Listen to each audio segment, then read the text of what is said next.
Hello everyone, it's Lauren. I hope that everyone's doing well and staying sane. So for today, we're talking about psychology in war, which is a chapter in a book by Graham Richards called Putting Psychology in Its Place. And it was a quick read. I thought it was pretty interesting, and yeah, so here we go. So, Richard starts off by saying that since 1914, psychology has basically been always practiced in a context where war is present. So, whether that's a current war or a war in the recent past or a prospective war, and about how that can really affect the discipline as a whole. He brings up the point that war is kind of a dilemma for psychology because, on one hand, pretty much all psychologists would think that war is an evil pathology, so you would think that their job would be to diagnose the psychological roots of why it happens. But on the other hand, psychologists and probably all citizens feel that they need to support the war efforts of their home country, like do their best to help support the war efforts of their home countries. So, psychologists specifically help war efforts by helping with selection and training, propaganda, designing military technology, and also more recently, like the practice of interrogating prisoners.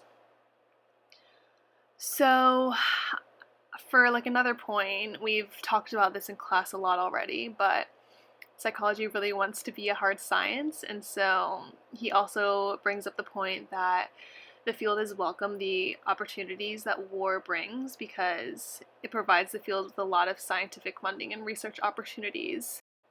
And Richards thinks that psychology has few inhibitions in exploiting them. Um, on a similar note, a sociologist called Nicholas Rose thinks that psychology's desire to be a hard science started in the Second World War, where a lot of subjective things were tried to make objective. Um, so he calls these things technologies of subjectivity, and some examples are intelligence tests, personality measurements, and attitude scalings. So, psychology and war can be intertwined in two different ways. So, the first way is called disciplinary cooperation with war aims in military tasks in general. So, under that umbrella falls things like treating shell shock, which now is known as PTSD, making intelligence tests, studying combat fatigue, and other things. During the Second World War, military psychology also emerged, which applied psychology for military purposes, which is obvious in its name. And then during the Cold War, a lot of psych research was funded by the government, like psychological aspects of aviation, and this isn't really mentioned a lot in textbooks.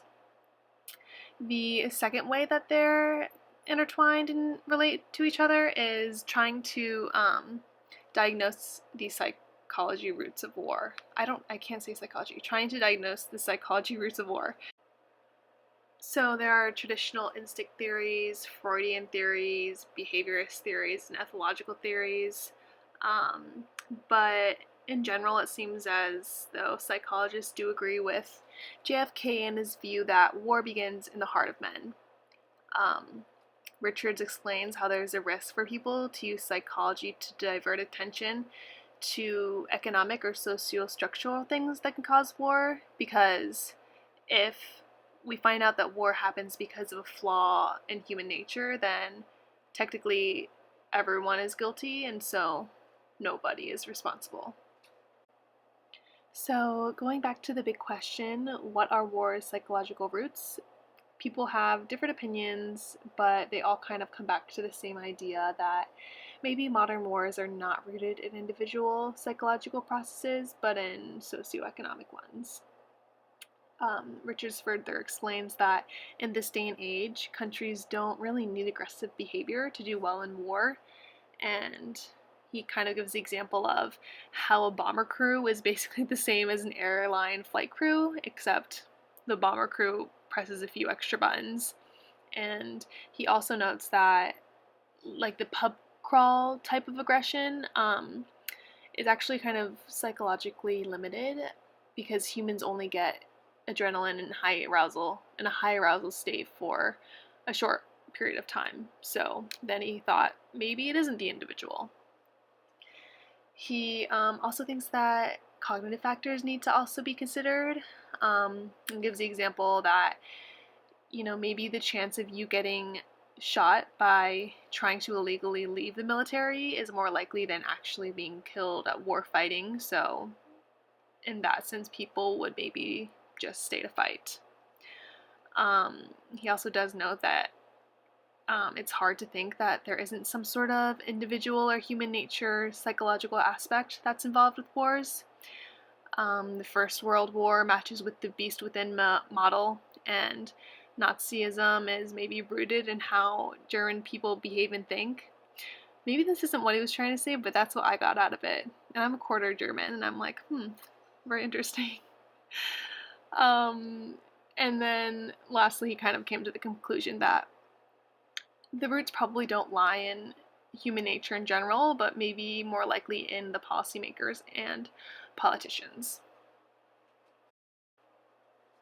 So Richards also brings up an ethical concern, and I thought it was kind of interesting, and I asked a question about it at the end. But he talks about how one thing to consider is how psychology is supposed to help find ways to reduce war, because pretty much everyone agrees that war is bad. But psychology is also supposed to help countries be better at war when it affects their own national interest. An example of this is when psychology was involved in interrogation and torture at Guantanamo Bay and other places. So apparently the APA Code of Ethics doesn't really apply when psychologists are working under military command. And yeah, that's kind of an overview of the text, basically saying that war can be rooted in psychological, economical, and even religious factors, and war affects psychology probably more than you had originally thought. Definitely more than I had originally thought.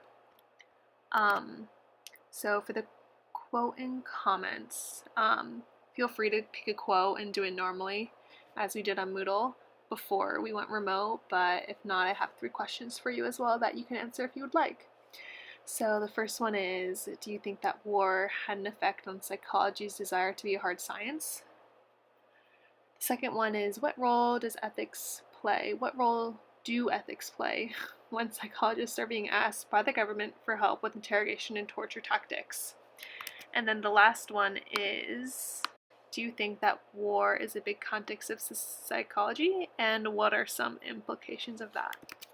So yeah, I look forward to hearing or reading your replies, and I hope that everyone has a good weekend. See ya!